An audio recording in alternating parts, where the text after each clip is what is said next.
Alors, c'est à moi qui revient la lourde tâche de conclure. Donc, ça va être quand même assez rapide parce que bon, je sais que les uns et les autres, en fin de journée, on a pris beaucoup de choses selon si on est une bonne éponge ou une moyenne éponge. Et après, la nuit, on refait l'histoire.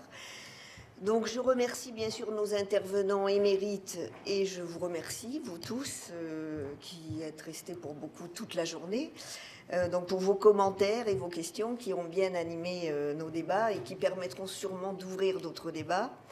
Je l'ai rappelé en introduction, nous nous engageons dans une période électorale déterminante pour notre avenir et celui de notre pays. Je vous livre comme ça quelques petits points parce que je ne veux pas refaire les tables rondes. C'est pas à moi de le faire, donc je remets juste quelques petits points qui me paraissent importants. Donc les cartes sont rebattues, nous entrons donc dans un cycle d'incertitude et de mutation technologique et géopolitique, parce qu'on parlait tout à l'heure de Trump, mais on peut parler de Poutine, d'Erdogan, et puis on se regardera dans la glace au mois de mai et on verra aussi ce qu'on a été capable de faire. Donc je pense que ça nous conduira à livrer de grandes batailles symboliques ou idéologiques pour défendre notre modèle républicain. J'ai envie de garder des mots, parce qu'on ne peut pas être toujours dans le pessimisme, mais on est aussi dans l'optimisme ou dans l'utopie. Donc c'est important de le mettre en avant pour que vous, nous, chacun à notre niveau, on continue à faire des choses pour cette laïcité. De nombreuses offensives contre la laïcité sont à l'œuvre, y compris donc son instrumentalisation à des fins électoralistes sur tout l'échiquier politique. La nécessité se fait sentir de réaffirmer grâce à l'école, puisqu'on en a beaucoup parlé, les fondements et l'histoire de la loi de 1905 et de la neutralité de l'État, de la sphère publique, du politique et du religieux. Je pense que l'heure est venue, et ça vous l'avez dit, de demander des clarifications aux candidats à l'élection présidentielle sur ces questions. Et donc l'association Égale, avec toujours Martine et d'autres, il y a un questionnaire qui est en cours d'élaboration pour envoyer à chacun de nos candidats. Donc que diront-ils ou que diront leurs programmes sur ces questions? Recul, accommodement, pérennisation. Je pense que plutôt que faire des choix par défaut, il est temps de se prononcer par rapport à des programmes qui donnent des perspectives, pas des miroirs aux alouettes. Et aussi, je vais le dire gentiment, parce que les 60 engagements de François Hollande étaient sans doute trop ambitieux pour un mandat présidentiel d'une durée de 5 ans. Donc il faut des questions claires, des réponses claires et une certaine faisabilité. Donc je ne remets pas en question ce qu'a fait François Hollande, je dis simplement qu'il avait peut-être eu les yeux plus gros que le ventre. Ces acquis à mettre au crédit du gouvernement sortant sont-ils inscrits dans le marbre? Parce qu'il y a eu des choses positives, donc il ne faut pas qu'on ait de recul. Ensuite, qu'est-ce que je voulais vous dire?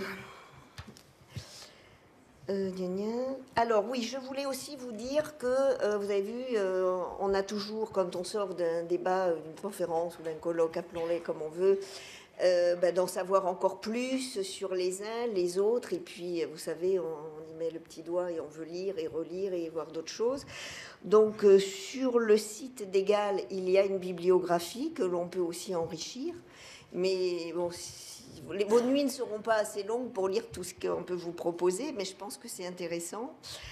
Il y a la publication récente pour la laïcité, pour la République, éditée par le collectif laïque qui regroupe plusieurs associations dont Égale, et dont j'ai relevé une phrase qui s'attache à comprendre et faire comprendre qu'il n'y a pas de laïcité ouverte, positive, inclusive pour quelques-uns, mais qu'il y a de la citoyenneté dans la République pour toutes et tous.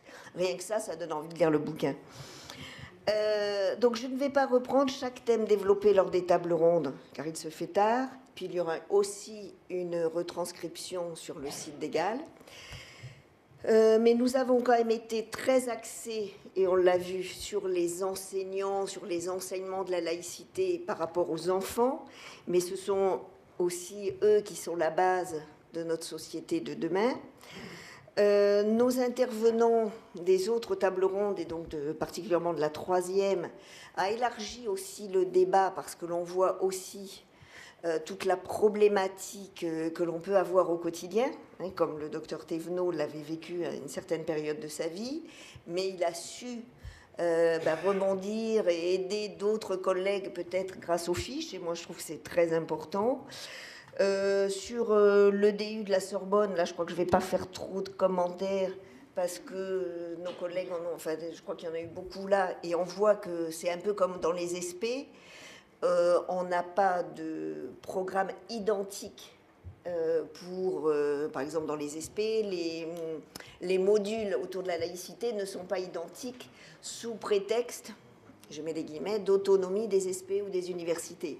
Je pense que c'est pareil, parce que si on regarde vos 17 DU, je serais bien curieuse de savoir s'il y a vraiment tant de choses que ça en commun. Mais ça serait intéressant quand même à le faire. 80%, vous croyez? Allez, top là, on le fait. Voilà, il faut aller, voilà. Donc c'est quand même très intéressant. Ce qui est intéressant quand même, c'est la façon dont Fenzi a rebondi, parce que moi je pensais aussi qu'il était important que les personnes qui participent à ces DU deviennent éventuellement pour les imams des aumôniers parlant bien français de nos hôpitaux et de nos prisons. Donc là j'avoue que je suis un peu déçue, mais on aura l'occasion d'en reparler. Émile, on admire ton pragmatisme. Et donc la laïcité, c'est très juridique et c'est un ensemble de droits. Je pense que c'est bien aussi de le prendre par ce biais-là, parce qu'au niveau de tous les fonctionnaires, oui, non, c'est pour ça c'est complémentaire, de nos différents ministères, il faut que ce mot fonctionnaire soit un dénominateur commun et savoir ce qu'on y met derrière, donc l'ensemble de droits qui doivent être appliqués au nom, donc bien sûr, de la laïcité, mais de notre République. Alors, c'était assez amusant, parce que, ça, je veux quand même le dire, tu as dit, la laïcité, ça va de soi, et d'autres ont dit, justement, ça ne va pas de soi, parce que c'est là où on voit notre éducation et notre génération, et c'est sans méchanceté, parce que je me considère dans l'ancienne génération qui considérait que ça pouvait aller de soi. Comme beaucoup de choses sur l'égalité filles-garçons, où il y a eu une période de féminisme et où on a dû oublier à un moment d'éduquer nos filles et nos petites filles, puisque pour nous ça allait de soi et ça ne va plus de soi. Et je pense qu'il y a donc un travail que nous devons reprendre, les moins jeunes, les générations, pour que ça redevienne des choses qui vont de soi. Voilà, je voulais un petit peu terminer là-dessus et te dire, Fenzi, aussi que par rapport à ce qui a été dit, donc si vous voulez aller sur le site du Sénat, mais c'est le cinéma de la CNC qui m'a... Voilà. Daniel, tu as fait ton cinéma et voilà, tu vois, l'éponge, elle a du mal à retranscrire sans mélanger. Je crois que on a écrit donc un rapport qui s'appelle « La laïcité garantit-elle l'égalité entre hommes et femmes ?» Bon, vous imaginez la réponse. Voilà, mais est-ce que si on travaille sur l'égalité hommes et femmes, ça ne peut pas servir à renforcer la laïcité? Il faut le faire dans les deux sens. Et par contre, mea culpa, puisqu'on est un peu religieux, donc on va faire un peu de latin, voilà. C'est vrai qu'on s'est rendu compte à la fin de la publication de ce rapport qu'on avait oublié les petites filles. C'est-à-dire que tout ce qui arrive sur le devant de la scène et qu'on n'a pas encore intégré, nous, mais que donc on va intégrer et on continuera notre travail. Il y a de plus en plus de petites filles voilées, et c'est vrai qu'on pourrait dire le burkini, on s'en fout. Non, mais si, voilà, le problème c'est que c'est un tout. Et aujourd'hui, ces histoires de petites filles voilées des 5, 6, 7 ans, c'est terrible. C'est terrible parce que là, elles ont, au sens propre, des œillères et elles ne pourront pas construire leur propre réflexion et leur propre... enfin, tout ce qu'on leur interdit de construire, de toute façon.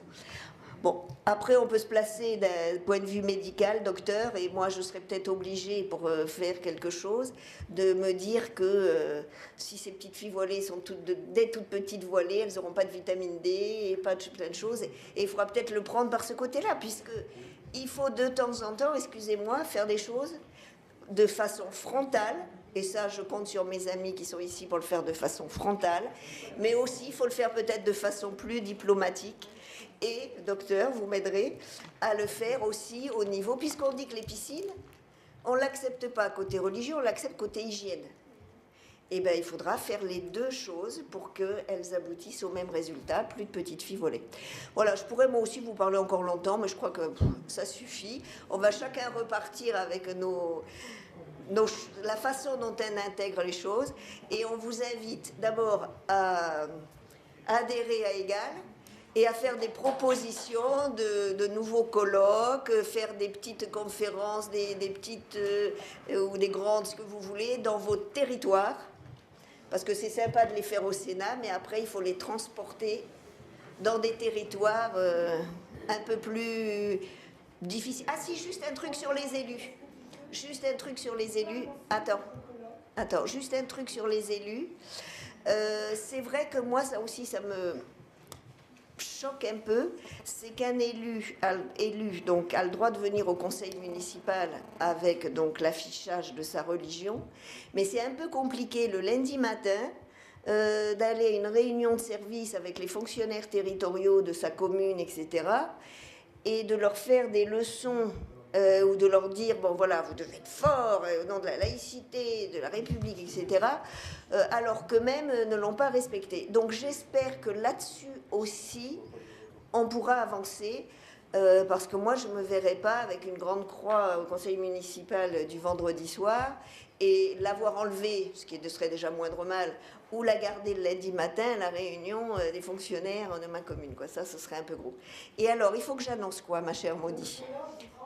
Alors, il y a un colloque le 30 mars à l'Assemblée nationale dont le titre est Femmes, laïcité, égalité, handicap. Voilà, vous avez entendu, femmes, laïcité, égalité et handicap.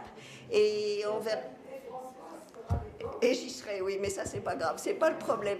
On vous le mettra sur le site EGAL pour qu'éventuellement vous puissiez vous inscrire. Mais je n'ai pas le papier. Mercredi 8, c'est demain, c'est après-demain. Ah.